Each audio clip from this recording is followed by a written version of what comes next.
The focus in two separate meetings was on how Seattle police and King County deputies respond to calls. But for now, let's focus on police response times for Seattle police. New data proves that response times have drastically become longer, even in cases of life or death. Thank you for joining us for the news at 4. I'm Hannah Kim. Fox 13's Matt Markovich is here to put it all into perspective for us. And this matters, Matt, not only for people who live in Seattle, but people who visit.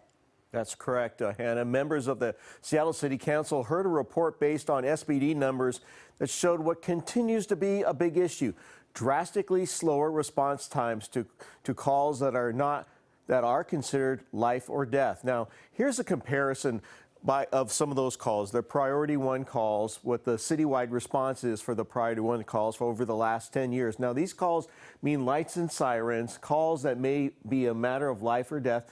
After a drop of leveling off back in basically 2016, 2017, and 2018, you could see the rise going up to 2021, and it's dropped a little bit to 10 minutes, 10.3 minutes right now, a slight significant drop, but when you look at the precincts later, it'll be a little different story. Then we have what we call priority 2 calls. These are calls like burglaries, crimes that are significant but are not happening at that moment. And again, look at the average that's been going over the last 10 years, starting with 26.3 minutes, and last year, for the whole year, averaging 54.9 minutes. Again, another little drop in the first 4 months of this year.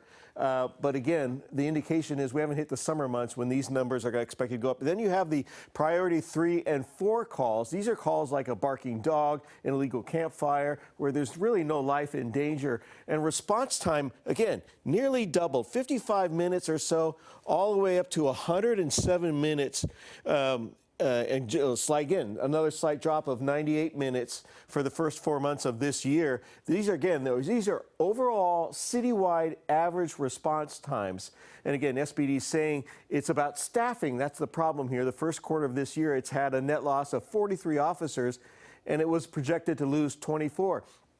Only one council member of the 4-member committee today commented on the times, calling them disturbing, and made a request for officers to stay.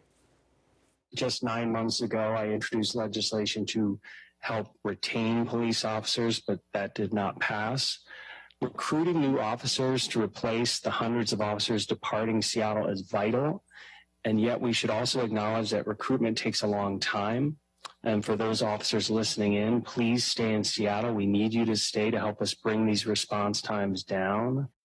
Now, Seattle has set a goal of having priority 1 response times 7 minutes or under. Some police agencies have them a goal of 6 minutes, but here are the average priority response times per precinct listed in the shortest. Again, this is priority 1, the West Precinct, which is basically downtown Seattle. Then you have the East, and as you go farther south and all the way to the north, that's when it gets worse. Southwest Precinct, that's around West Seattle. The North Precinct at 11 minutes, 11.3 minutes. That's North Seattle area.